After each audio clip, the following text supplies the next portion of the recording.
Hello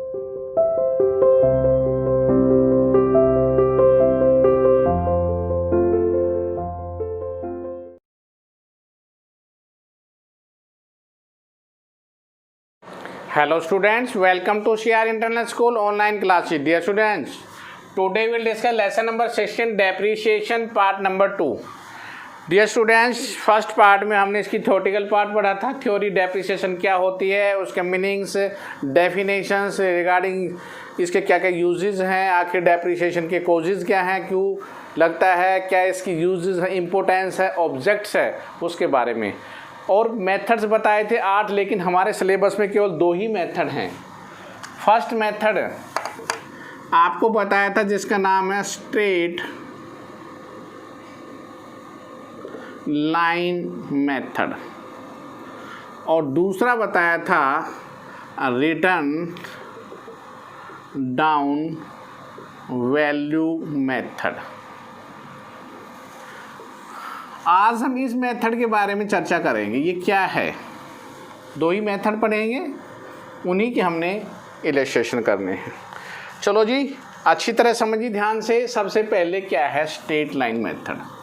straight को वैसे आप कहते हैं सीधी रेखा में चलना, जैसे हमारा जो लाइट होती है वो स्ट्रेट चलती है, तो स्ट्रेट माने बिल्कुल सीधी रेखा में, स्ट्रेट लाइन। सबसे पहले इस मेथड के 3 नाम और हैं, देखिए सुनिए क्या क्या हैं। इसका पहला नाम है एक्स्ट्रा जो बता रहा हूं वो है original cost method, equal instalment method, fixed instalment method. तो देखिए आपने इनके नाम चारों अच्छी तरह से समझ में आ गए होंगे।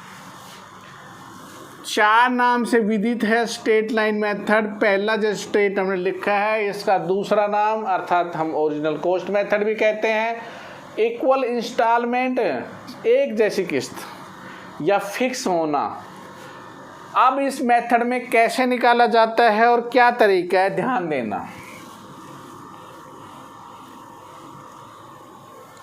एक एग्जांपल लेता हूं मैं। डेप्रिसिएशन के फैक्टर्स पढ़े थे आपने, cost, scrap value, how many years life. For example, एक मशीनरी है, उसकी कॉस्ट ओरिजिनल 1 लाख रुपए है, और हम ये कह सकते हैं कि उसकी स्क्रैप वैल्यू है वो है 15,000, और इसकी जो एस्टिमेटेड लाइफ है, जीवन काल है, वो है 10 ईयर्स। कहते हैं इस आधार पे बताइए कितना डेप्रिसिएशन लगेगा इस मशीनरी पर। तो देखो कैसे निकालते हैं, कैलकुलेशन ऑफ द कि साल का डेप्रिसिएशन क्या होगा। ध्यान देना, 1 लाख की मशीनरी है, इसमें से स्क्रैप वैल्यू घटा देना और एस्टिमेटेड लाइफ से भाग कर देना, डेप्रिसिएशन आ जाएगा। 1 लाख में 15,000 घटाएंगे तो आएगा 85,000। 10 0 से 0 कैंसिल होगा तो हर साल का डेप्रिसिएशन होगा 8,500 रुपये। कोई पूछे how many percentage yearly depreciation, 8,500 को 1 लाख से भाग करके 100 से गुना कर देना इज इक्वल टू 8.5%। तो ये था डेप्रिसिएशन कैलकुलेशन। अगर आपको ऐसे दे रखे एक मशीनरी जिसकी स्क्रैप वैल्यू दे रखे एस्टिमेटेड लाइफ है, तो हर साल का डेप्रिसिएशन कितना कैलकुलेट होगा। सो easily machine, scrap value, estimated life, machine में से स्क्रैप वैल्यू को लेस कर देंगे, हाउ मैनी ईयर्स एस्टिमेट क्या है उसकी लाइफ, जीवन काल क्या है, उससे भाग कर देंगे, 1 साल का डेप्रिसिएशन कैलकुलेट हो जाएगा। ओके स्टूडेंट, तो ये था ईयरली डेप्रिसिएशन को कैसे कैलकुलेट करते हैं। अब अकाउंटिंग ट्रीटमेंट क्या है, देखो अकाउंटिंग ट्रीटमेंट। डियर स्टूडेंट, हमें जर्नल की एंट्री अगर आ जाए, एक बात को मैं बार बार फोकस कर रहा हूँ, जिस स्टूडेंट को जर्नल की एंट्री आती है उसको काफ़ी हद तक अकाउंट में पकड़ है। लेसन नंबर 9, एक बार बार मैं याद दिला रहा हूँ आपको, इस लेसन को मैंने सबसे ज़्यादा फोकस किया था और इसकी सबसे ज़्यादा वीडियोज आ रही हैं। तो जर्नल एंट्रीज बहुत ही बेस है, किस्म से हम कह सकते हैं मकान की जिस तरह नींव होती है वैसे हमारे अकाउंट का बेस है हमारी जर्नल एंट्रीज, क्योंकि जर्नल से ही लेज़र बनती है, लेज़र से ही हम ये कह सकते हैं पोस्टिंग होती है, जो अकाउंट बनते हैं, फिर उससे ट्रायल बैलेंस बनता है, P&L बनता है और बैलेंस शीट बनती है। विदाउट ए जर्नल की शुरुआत आप कुछ भी नहीं कर सकते। एक मकान अगर बना रहे नींव के बिना आप कितने ही मंजिल इमारत आप नहीं बना सकते। तो बेस बहुत ज़रूरी है। अगर कोई स्टूडेंट 12th में आया है तो उसके लिए स्टार्टिंग नर्सरी से उसने अपनी शुरुआत की होगी। तो हम ये कह सकते हैं बेस के बिना आप नहीं कर सकते, तो बेस इज़ द मस्ट। चलो जी, जर्नल एंट्री। सबसे पहले जर्नल का फॉर्मेट आप अच्छी तरह जानते हैं, date, particulars, LF, date, debit and credit. What make journal entry number first. सुनना ध्यान से, कोई रट्टा नहीं है, समझना क्या है। 3 रूल आए थे dear students, personal account, real account and nominal account. Personal account का रूल था debit the receiver and credit the giver. Real account था debit what comes in, credit what goes out. And nominal account debit all expense and losses and credit all incomes and gains. उन्हीं rules को देखे सबसे पहले, जब मैं assets खरीदूंगा, सोचना, assets खरीदूंगा तो मेरे पास एसेट्स आएगी तो साथ में रुपए जाएंगे भी। अरे जाएंगे तो क्लियर है, फ्री में तो कोई देगा नहीं एसेट्स, या आप उधार करोगे तो बाद में दोगे। तो सबसे पहले मैं एसेट खरीदूंगा तो क्या एंट्री होगी, एसेट्स अकाउंट डेबिट। जो एसेट्स खरीदी वो आपके पास आ गई, चलो डेबिट व्हाट कम्स इन आई। आपके पास से क्या गया, टू बैंक, और नहीं दी है तो भाई उस व्यक्ति का नाम लिख दे। आई एंट्री फर्स्ट समझ में। अब ये एसेट्स हम यूज करेंगे और कहते हैं जब जब एसेट्स यूज होगी तो इस पर लगेगा डेप्रीशिएशन, और डेप्रीशिएशन एक किस्म से हमारा लॉस है, घिसावट हो रही है, कमी आ रही है एसेट्स में। तो उसलिए नॉमिनल अकाउंट है तो डेबिट होगा, तो एंट्री होगी डेप्रीशिएशन अकाउंट डेबिट टू जिस एसेट्स पे आप लगा रहे हो। ये थी दूसरी एंट्री। पहले खरीदेंगे तो ही तो डेप्रीशिएशन लगेगा। एंट्री नंबर 3, डेप्रीशिएशन आपने लगा दिया। अब मान लेते हैं मैं इस एसेट्स को 4-5 साल यूज करके बेचता हूँ, बेचूंगा तो जो ये एंट्री हुई उसका रिवर्स हो जाएगी, क्योंकि यहाँ पैसे गए था, पैसे आएंगे bank account debit to assets. चलो जी, ये भी एंट्री आ गई समझ में। 4th, डियर स्टूडेंट, बेचने पे या तो लॉस होगा या प्रॉफिट होगा। ये कैसे होगा, देखो 5 रुपए की चीज़ है, 7 रुपए में बेच दी, 2 का प्रॉफिट होगा। 5 की चीज़ 4 में बेची, 1 रुपए का लॉस होगा। 5 की 5 में बेची, नो प्रॉफिट नो लॉस हुआ। जब लॉस होगा, सुनना ध्यान से, लॉस ऑन एसेट्स, तो एंट्री क्या होगी, loss on sale of assets to sundry assets, जिस एसेट्स पे आप हो रहे हैं। ओके, और अगर प्रॉफिट होता है तो इस एंट्री का रिवर्स कर देना, assets account debit to gain बोलते हैं या profit on sale of assets. लो भी डियर स्टूडेंट्स, ये 5 एंट्री हमारे लिए ज़रूरी थी, जो 5 एंट्री मैंने आपको समझा दी है, जो आपकी बुक में गिवन है। एक बार फिर देख लीजिए, हमने एसेट्स खरीदी, रुपया जाएगा, डेप्रीशिएशन डेबिट होता है उस एसेट्स पे, बेचने पे इस एंट्री को रिवर्स मारा है मैंने। ये तो रूल है भाई, रिवर्स माने उल्टा। यहाँ बैंक, यहाँ एसेट्स, यहाँ पैसा गया था, यहाँ पैसा आया है। डेप्रीशिएशन सीधी सी बात है इस एसेट्स पे लगा है, या तो मुझे लॉस होगा या प्रॉफिट होगा, दोनों एक चीज़ नहीं हो सकती। या तो नो प्रॉफिट नो लॉस होगा या प्रॉफिट और लॉस, एक चीज़ होगी। लॉस अगर हो रहा है तो लॉस को डेबिट कर देना टू एसेट्स, और प्रॉफिट हो रहा है तो इसको क्रेडिट कर देना। तो these are the some journal entry regarding of the point of view. अब हम एक इलस्ट्रेशन लेके चलते हैं जो आपको अच्छी तरह से क्लैरिफाइड करेगा। इलस्ट्रेशन नंबर फर्स्ट, देखिए ध्यान से।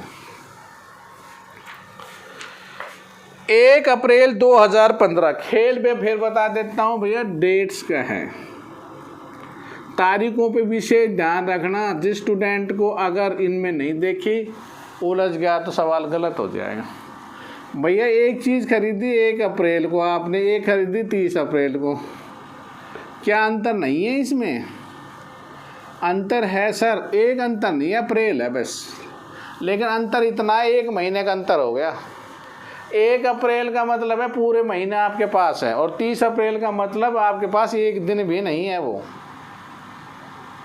वो मई से स्टार्ट हो रही है। ओके, तो यहाँ पर हम चलो जी कॉलम्स बनाएंगे। जब सबसे पहले ये लो भी उस मशीनरी का अकाउंट, आपने यहाँ लिखा plant and machinery account.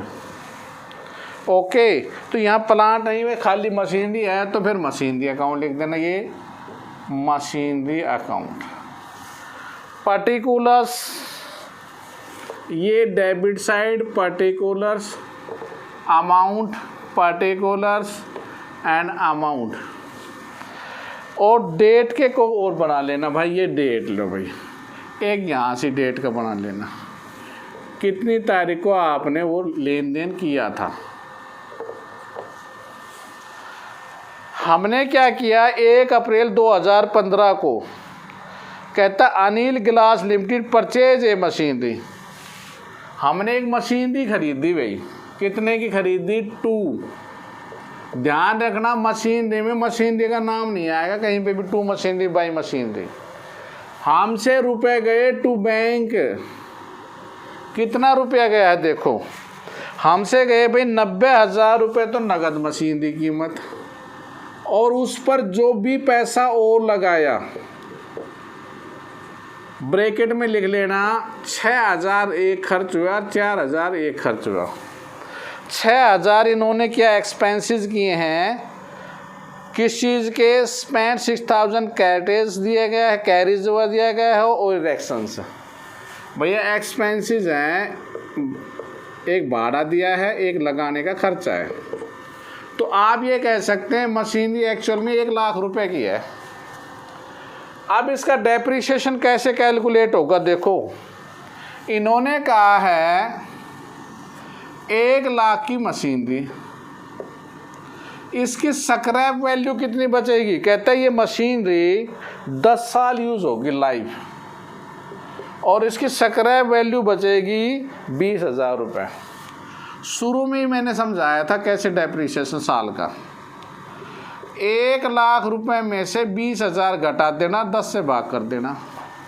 1 lakh में 20,000 घटाएं कितना आएगा? 80,000। 80,000 को 10 जीरो कटेगा तो हर साल जो डेप्रिसिएशन होगा वो 8,000 रुपये होगा।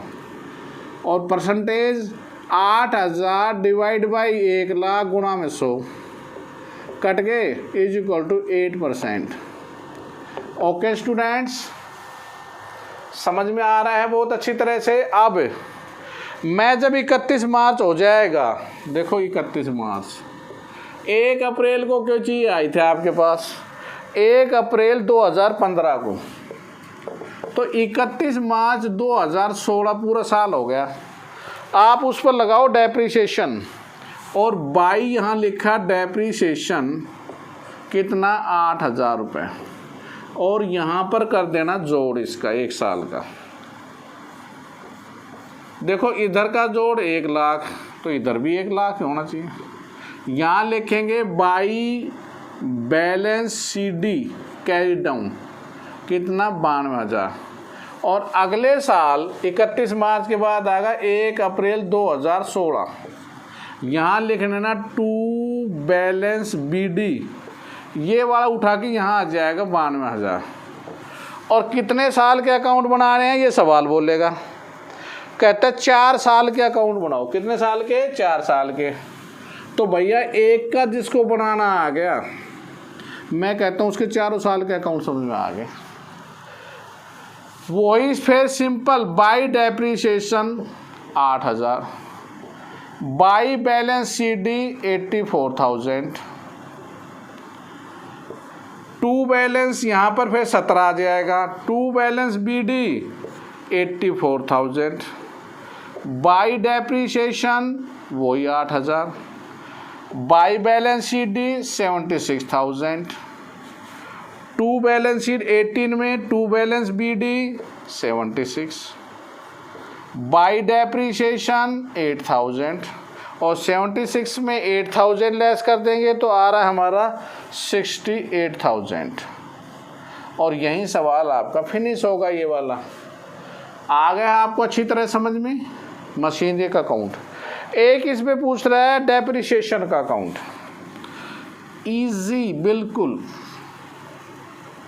क्या एंट्री है देखना ध्यान से, आपकी एंट्री हुई है depreciation account debit to machinery. सोचना पहला साल ये डेप्रीशिएशन अकाउंट बनाएंगे तो यहाँ लिखेंगे टू मशीनरी, आपका हुआ था 8,000 और इसको चार्ज कर लेना by profit and loss, 8,000 charge कर लिए, लो भी ख़त्म एक साल। ऐसे ही दूसरे साल में सेम डिट्टो यही चीज़ लिखते चले जाना, आपका सवाल फिनिश। वही machinery 8,000 8,000 8,000 by P&L by P&L by P&L and finish. कोई भी किसी में नहीं है। P&L का मतलब इस वर्ड को चाहे आप लिख सकते हैं by statement of the profit and loss account. Use of the word is the statement of the profit and loss account. देखो हम बार बार कहते हैं कोई भी खर्चा होता है उसको लेने देने का काम होता है प्रॉफिट एंड लॉस अकाउंट का। P&L ही लेगा, P&L ही देगा, क्योंकि हम वर्ष के अंत में क्या बनाते हैं, हम प्रॉफिट एंड लॉस अकाउंट बनाते हैं। तो डेप्रीशिएशन जो भी मशीनरी पर लगा है उसको हम प्रॉफिट एंड लॉस अकाउंट से चार्जेबल कर लेते हैं। तो P&L word use of the statement of the profit and loss account. Okay students, I hope that आपको पहला क्वेश्चन बहुत अच्छी तरह समझ में आया होगा। जितने भी क्वेश्चन आपसे होते हैं प्लीज़ उनको करके देखना। हम धीरे धीरे आगे बढ़ते चलेंगे और सेम पैटर्न को अपनाएंगे। देखिए अब आपका होमवर्क, आपने फर्स्ट मेथड जो है उसके रिगार्डिंग में, मेथड के रिगार्डिंग में और एक इलस्ट्रेशन ओनली प्रैक्टिस नोटबुक में, और फेयर नोटबुक में केवल एक्सरसाइज का first question. Any problem method के रिगार्डिंग में या क्वेश्चंस में अगर नहीं आती है तो आप please contact my WhatsApp number 9416586639। Okay students, thank you, stay home, stay safe, good bye, have a good day.